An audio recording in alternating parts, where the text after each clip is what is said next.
નમસ્કાર, આપની સાથે હું છું પાયલ. તમને સ્ક્રીન પર યુવરાજસિંહ જાડેજા દેખાતા હશે. પોલીસની કામગીરીથી લઈને બીજા બહુ જ બધા સવાલો ગઈકાલે એમને એક લાઈવ કર્યું હતું એના પર ઉઠાવ્યા હતા. પીટી જાડેજાની ધરપકડથી લઈને ચૈતર વસાવાની ધરપકડ સુધી બધા જ વિષયો પર વાત કરવી છે. યુવરાજસિંહ, સૌથી પહેલો સવાલ, ચૈતર વસાવાની ધરપકડ થઈ અને ધરપકડ બાદ જે ત્યાંથી દ્રશ્ય આવ્યા એટલે ડેડિયાપાડામાં જે આગેવાનો છે એ ભેગા થઈ ગયા, એ લોકો બબાલ કરી રહ્યા છે. ગોપાલ ઇટાલિયા ત્યાં જાય છે તો એમને રોકવામાં આવે છે. પોલીસની કામગીરી પર દર વખતે જ્યારે પણ કોઈ નેતાની ધરપકડ થાય કે કોઈ આગેવાનની ધરપકડ થાય ત્યારે ખૂબ સવાલ ઉઠતા હોય છે. કારણ કે ગુજરાતની અંદર બેન બે પોલીસ છે. એક ભારતીય જનતા માટેની પોલીસ અને બીજી છે જાહેર જનતા માટેની પોલીસ. આ બે પોલીસ છે ને ત્યાં તકલીફ છે. કારણ કે ઘણી વખત શું છે કે તમને શરીર ઉપર ખાખી દેખાતી હોય પણ ખાખી ઉપર ભારતીય જનતા પાર્ટીનો ખેસ ન દેખાતો, કારણ કે એ અદ્રશ્ય છે એટલે દેખાતો નથી હોતો.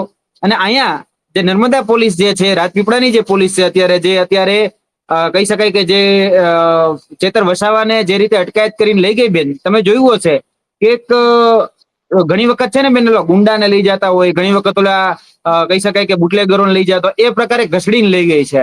અને આ જ પ્રકારની ઘટના જો ભારતીય જનતા પાર્ટીના કોઈ નેતા સાથે બની હોય એવું મને દેખાડો. કારણ કે આપણે તો બેન મંત્રી બની ગયા હોય, મંત્રીના દીકરા કૌભાંડ કરતા હોય, મનરેગા કે બીજા ત્રીજા ઘણા બધા કૌભાંડોમાં નામ ખુલતા હોય, છતાં પણ એની ધરપકડ નથી થતી. પણ જે કૌભાંડોને ઉજાગર કરે છે, જે સત્ય ઘટના હકીકતો બહાર લાવે છે, એની ઉપર તરત જ આ પ્રકારનું જે પોલીસનું દમન છે અથવા તો પોલીસની જે દાદાગીરી છે એ દાદાગીરી સીધી રીતે દેખાઈ આવે છે. એટલે જ મેં તમને કીધું ને શરૂઆતમાં કે અહીંયા બે પોલીસ છે, એક ભારતીય જનતા પાર્ટીની પોલીસ છે અને એક જાહેર જનતા માટેની પોલીસ છે. જાહેર જનતા માટેની પોલીસ પણ અલગ છે, ભારતીય જનતા પાર્ટી માટેની પણ પોલીસ અલગ છે. પણ એ ભારતીય જનતા પાર્ટીની પોલીસનો પગાર એ કમલમમાંથી નથી આવતો, એ જાહેર જનતાના ટેક્સમાંથી આવે છે. એ હંમેશા પોલીસે યાદ રાખવું જોઈએ. પણ પોલીસ એ દરેક વાતને ભૂલી જઈ રહી છે. જી બેન. યુવરાજસિંહ, ચૈતર વસાવાની ધરપકડ અને એમના ઉપર જે આક્ષેપો લાગ્યા છે, એટલે એમને કોઈને માર માર્યો છે, છૂટો ગ્લાસ ફેંકી દીધો છે, અને આક્ષેપ પહેલી વાર નથી લાગ્યા. જ્યારે વન વિભાગ વાળું થયું ત્યારે પણ અધિકારીને માર્યા હોય, એમના ઘરે બોલાવ્યા હોય અને ધમકાવ્યા હોય, આક્ષેપ લાગ્યા. અને પછી જ એમની ધરપકડ થઈ અને એ જેલમાં રહ્યા છે. તો સતત ચૈતર વસાવા પર આવા આક્ષેપ કેમ લાગે છે કે એ કોઈને મારે છે એવું? ગુજરાતની અંદર બેન આક્ષેપો લાગવા, આરોપો લાગવા, આક્ષેપો કહી શકાય કે ઘડવા, બરાબર, એ બધું જે છે ને એકદમ પ્રી પ્લાન્ટ હોય છે. એવું તમે ન સમજતા કે ખાલી ચેતર વસાવા ઉપર આરોપો કે આક્ષેપો લાગ્યા છે. હું તમને હજી એક બીજો પણ કહી શકાય કે દ્રષ્ટિકોણ બતાવું. શું ભારતીય જનતા પાર્ટીમાં અસિત વોરા ઉપર આક્ષેપ નહોતા લાગ્યા? પેપર લીકેજના, બિન સચિવાલય પેપર લીકેજના કૌભાંડના આક્ષેપ નહોતા લાગ્યા? બચુભાઈ ખાબડ ઉપર શું આરોપ નથી લાગ્યા? શું જે અત્યાર સુધીના જે ઘટનાક્રમો બન્યા છે એમાં કનૈયાલાલ કિશોરીના પૂજ્ય પિતાશ્રી બચુભાઈ અને કિશોરી પર દાહોદના ધારાસભ્ય રહી ચુકેલા એની ઉપર શું આક્ષેપો નથી લાગ્યા? શું આ રીતે પોલીસની ધરપકડ કરીને ક્યારે લઈ ગઈ છે?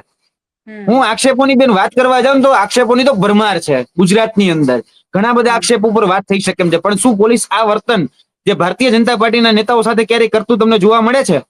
ત્યારે તો બહુ તમતાર શાહી સવારીમાં એને લઈ જવામાં આવે છે, ઠાઠમાઠ સાથે લઈ જવામાં આવે છે, પછી એની આગતા સ્વાગતા કરવામાં આવે છે, પછી એને જોઈતી જે વસ્તુઓ છે એ પીરસવામાં આવે છે.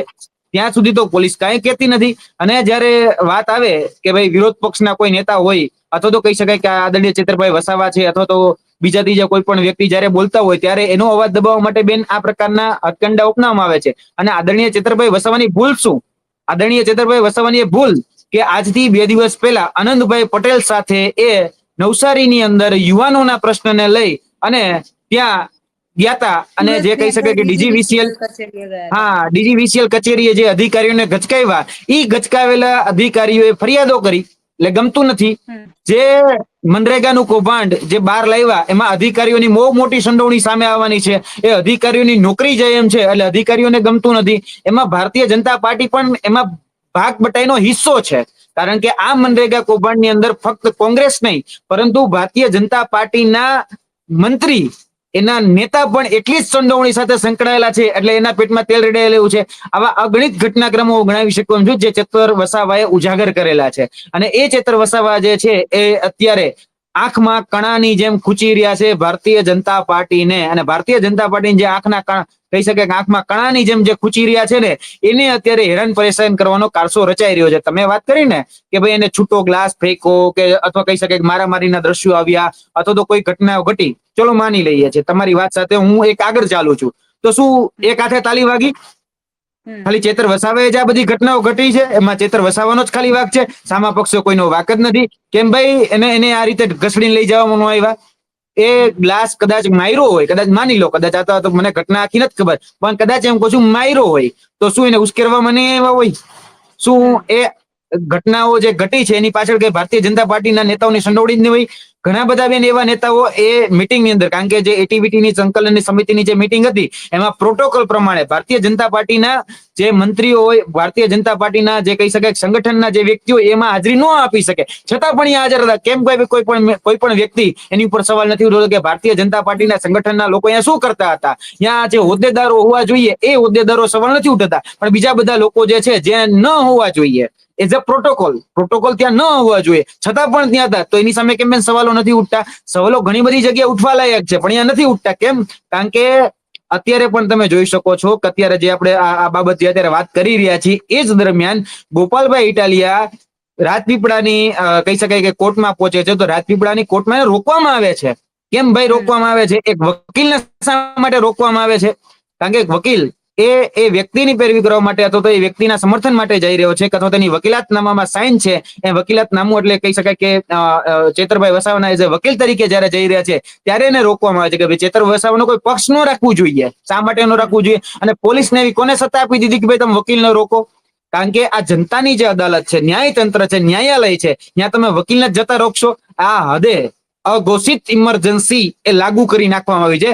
ઇન્દિરા ગાંધીના સમયમાં એ ઘોષિત ઇમરજન્સી હતી. વર્તમાન ભારતીય જનતા પાર્ટીના સમયમાં એ અઘોષિત ઇમરજન્સી જે છે એ દાખલ થઈ ગઈ છે, અને ઘણા અધિકારીઓ જે છે જે ફક્ત પહેરવા પૂરતી ખાખી પહેરે છે, પણ ખાખી ઉપર અદ્રશ્ય ભારતીય જનતા પાર્ટીનો ખેસ પણ પહેરે છે. એટલે જે બીજી સાઈડનું ચિત્ર છે ને નથી દેખાતું. તમે કીધું ને કે ભાઈ ગ્લાસ ફેંકો, હું માનું છું બેન, જો સંકલનની મીટિંગ હોય ને બેન, તો એમાં ઘણા બધા પ્રશ્નો હોય. એક પ્રશ્ન ન હોય, કારણ કે એટીવીટીની ગ્રાન્ટ જે છે એ ગ્રાન્ટ કઈ રીતે આવશે, એ ગ્રાન્ટની વેચણી કઈ રીતે થશે, અને વેચણી પ્રમાણે જે રાજપીપળા છે, નર્મદા છે, બીજા અન્ય જે તાલુકાઓ છે, તો એ તાલુકાઓને કેટલા રૂપિયાની ગ્રાન્ટ મળશે એની ઉપર એની આખી ચર્ચાઓ થતી હોય છે. અને પછી એના પૈસાઓ જે એટીવીટીની ગ્રાન્ટમાં થયો તો એની ઉપર એનું સંકલન થઈ અને આખી ગ્રાન્ટ કઈ રીતે ફળવાશે એની ઉપર આખો એનો કહી શકાય રોડમેપ તૈયાર થતો હોય છે. એમાં ચેતરભાઈ વસાવે પ્રશ્ન ઉઠાવ્યા કે ભાઈ તમે ડેડિયાપાડાને છે કે બીજી જગ્યાએ ગ્રાન્ટ આપવામાં કેમ ભાઈ આનાકાની કરો છો? એટલે આ પ્રકારની જે કહી શકાય કે નાની મોટી જે ચર્ચાઓમાં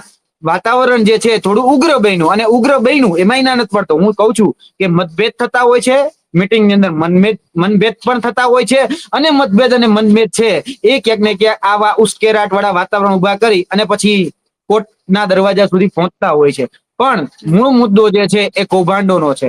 હવે ગમે એમ કરીને કૌભાંડોને દબાવવા છે, મનરેગા જેવું કૌભાંડ દબાવવું છે, યુવાનોના પ્રશ્નોમાં અત્યાર સુધી જ્ઞાન સહાયક જેવી યોજનાઓનો અત્યારે ચેતરભાઈ વિરોધ કરતા આવ્યા છે, ડીજીવીસીએલના વિદ્યાર્થીઓની સાથે લઈને અત્યારે ક્યાંક ને ક્યાંક ચેતર વસાવા લડતા આવ્યા છે. તો એ બધી જ બાબતોને ભૂલવાડવી છે. એટલા માટે અત્યારે આ કેસને આગળ ધરી અને કહી શકાય કે બેન આ હથકંડાઓ જે છે અપનાવવામાં આવી રહ્યા છે.